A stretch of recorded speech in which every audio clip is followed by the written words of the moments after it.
نحمدہ ونصلی علی رسولہ الکریم اما بعد فاعوذ باللہ من الشیطان الرجیم بسم اللہ الرحمن الرحیم رب اشرح لی صدری ویسر لی امری واحلل عقدۃ من لسانی یفقہوا قولی رب یسر ولا تعسر وتمم بالخیر اللہم فقہنا فی الدین۔ سورۃ آل عمران آیت نمبر 97، لفظی ترجمہ، روٹ ورڈ اور تفسیر۔ فیہی، اس میں آیات نشانیاں ہیں، بینات واضح، روشن، کھلی، مقام ابراہیم، مقام ابراہیم، مقام کہتے ہیں قیام کی جگہ کو، قیام کھڑا ہونے کی جگہ جس پر ابراہیم علیہ السلام کھڑے ہو کر خانہ کعبہ کی تعمیر کرتے رہے، اور ابراہیم علیہ السلام کے نشان اس پتھر پر موجود ہیں۔ ومن دخلہ، اور جو کوئی داخل ہو اس میں، کانا آمنا، اور وہ امن والا ہوگا، امن میں آ گیا، آمن۔ وللہ، اور اللہ کے لیے، علی الناس، لوگوں کے لیے، حج البیتی، بیت اللہ کا حج کرنا، حجن کا معنی ہوتا ہے ارادہ کرنا، مخصوص عبادت کا نام ہے، صرف ارادہ ہی نہیں کرنا بلکہ اس کو ادا بھی کرنا ضروری ہے۔ من استطاع، جو کوئی استطاعت رکھتا ہے یا جو کوئی استطاعت رکھتا ہو، تا واو عین روٹ ہے اس کا، خوشی سے، تو جو توفیق رکھتا ہے اس بات کی، اس کے اندر طاقت ہے، کس کی؟ سبیلاً، راستے کی۔ سبیل کا لفظ سین با لام اس کا روٹ ہے، وہ راستہ جس میں سہولت ہو، اس کو کہتے ہیں وہ چیز جس کے ذریعے منزل تک پہنچا جائے۔ ومن کفرا، اور جو کوئی کفر کرے، فإن اللہ، بے شک اللہ تعالیٰ، غنی، اور وہ بے نیاز ہے، بے پرواہ ہے، عن العالمین، سارے جہان والوں سے، ساری دنیا سے بے نیاز ہے۔ تفسیر، بسم اللہ الرحمن الرحیم۔ منہ آیات بینات، اس میں نشانیاں ہیں، مقام ابراہیم، وہ پتھر جس پر ابراہیم علیہ السلام کے پاؤں کے نشان آج بھی موجود ہے، کھلی علامت ہے، کھلی دلیل ہے، یہ ایک معجزہ ہے، 4000 سال پہلے کے نشانات موجود ہیں۔ اس میں بہت سی مادی نشانیاں بھی ہیں، حج عمرہ بھی، فلا رفث ولا فسوق ولا جدال فی الحج، مناسک حج عمرہ میں بھی۔ ومن دخلہ کان آمنا، جو کوئی بھی اس میں داخل ہوا امن میں آ گیا، یہ دنیاوی اعتبار سے امن والا ہے، آخرت کے عذاب سے امن نہیں ہے۔ اس میں ضروری نہیں کہ اگر کوئی حج کرے تو وہ جہنم میں نہیں جائے گا، کس وجہ سے؟ ومن دخلہ آمنا، اس کے حرم ہونے کی وجہ سے نبی کریم صلی اللہ علیہ وسلم نے فرمایا، بخاری کی روایت ہے، اس بات کو حرام کیا کہ مکہ میں خون بہایا جائے یا اس کا درخت کاٹا جائے یا اس کے شکار کو بھگایا جائے، ڈرایا جائے۔ اگر جانوروں کی پروڈکشن ہے وہاں، درختوں کو امن ہے وہاں، اور انسانوں کا خون نہیں بہایا جا سکے گا، تو انسان کے لیے وہ جگہ کتنی امن والی ہوگی۔ اور یہ دور جاہلیت میں بھی وہاں پر جنگ و جدل منع تھا، اگر اپنا دشمن بھی وہاں نظر آ گیا طواف کے دوران تو وہ اس پر ہاتھ نہیں ڈالتے تھے، حرم کے اندر کوئی کسی کو نہیں پکڑ سکتا تھا، ستایا نہیں جاتا تھا، اس کی حرمت اور اس کی تعظیم کی پابندی کی جاتی تھی۔ وَلِلَّهِ عَلَى النَّاسِ حِجُّ الْبَيْتِ، لوگوں کے اوپر اللہ کی خاطر ایک ذمہ ہے، اس بات کا؟ بیت اللہ کا حج۔ حج کا لفظی معنی ہے ارادہ کرنا، لیکن اس سے مراد یہاں مخصوص عبادت ہے، اسلام کا ایک بنیادی پلر ہے، چاہے کہ لوگ طواف کریں بیت العتیق کا، سورۃ حج میں آتا ہے، لیکن کس کے لیے؟ من استطاع الیہ سبیلا، جو اس راستے کی استطاعت رکھتا ہے، جو وہاں جا سکتا ہو۔ استطاعت میں مادی استطاعت بھی اور جسمانی طاقت بھی آتی ہے۔ مادی استطاعت کیا ہے؟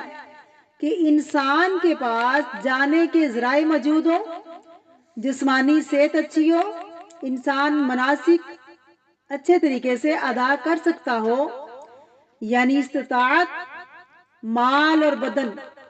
بعض اوقات مال ہوتا ہے، جسمانی قوت نہیں ہوتی، پھر کیا ہوتا ہے؟ جیسے ایک شخص نے کہا کہ میرا ماں اور باپ بوڑھا ہو گیا اور وہ سواری کے قابل نہیں ہے، حج کی فرضیت کا حکم آیا اور وہ کر نہیں سکتے، تو آپ صلی اللہ علیہ وسلم نے کیا فرمایا؟ آپ نے فرمایا اگر کسی کے پاس مال موجود ہے اور وہ معذور ہے اور وہ عورت ہے، اگر عورت ہے تو اس کے پاس محرم نہیں، اسی صورت میں نیابت ہو سکتی ہے۔ نیابت ہوتا ہے کسی سے فرض ادا کرانا، کسی کی طرف سے نائب ہونا، نمائندہ ہونا۔ حج البیت من استطاع الیہ سبیلا، سبیل کا لفظ سین با لام سے واضح راستے کو کہتے ہیں۔ سین با لام یعنی روٹ ہے اس کا، ایسا راستہ جس میں سہولت موجود ہو، سہولت کے ساتھ، آسانی کے ساتھ وہ سارا راستہ طے کر سکیں اور وہاں تک پہنچ سکیں۔ ومن کفر، جو کوئی کفر کرے، فإن اللہ غنی عن العالمین، بے شک اللہ تمام جہان والوں سے بے نیاز ہے، اسے کسی کی عبادت کی ضرورت نہیں ہے۔ یہاں کفر سے مراد حج کا انکار، کہ میں نہیں حج کرتا، حج ضروری نہیں۔ آپ نے سنا ہوگا بعض لوگ کہتے ہیں کہ چونکہ جو عرب کے لوگ ہیں، سعودی عرب میں جمہوریت نہیں، لہٰذا ہم وہاں حج نہیں کریں گے، وہاں کے سسٹم ٹھیک نہیں ہے، لہٰذا سسٹم سے حج کا تعلق کیا ہے؟ بہرحال لوگوں کے طرح طرح کے بہانے ہوتے ہیں، کچھ لوگ نماز نہیں پڑھتے، کچھ لوگ روزہ نہیں رکھتے، کچھ لوگوں نے زکوٰۃ ادا نہیں کرنی ہوتی، ان کے اپنے بہانے ہیں۔ اس طرح حج نہ کرنا، استطاعت ہونے کے باوجود جو انسان حج نہیں کرتا، اپنے پاس ہیلے بہانے کرتا ہے، تو اس نے ایک رکن چھوڑ دیا۔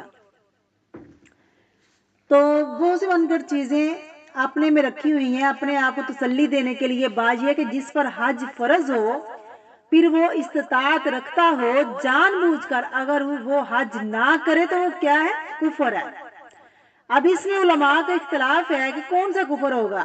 ایک وہ کفر ہے جو انسان کو ملت سے خارج کر دیتا ہے، مرتد بنا دیتا ہے، یعنی وہ مسلمان نہیں رہتا۔ ایک حدیث شریف میں آتا ہے کہ جو حج نہ کرے وہ یہودی ہو کر مرے یا نصرانی ہو کر مرے، اللہ کو اس کی کوئی پرواہ نہیں ہے۔ تو بعض کے خیال میں یہ کفر مطلق ہے، پکا کافر ہے۔ بعض علماء کی رائے ہے اور بعض اسے کفر اصغر کہتے ہیں، یعنی کفر کی ایک قسم ہے۔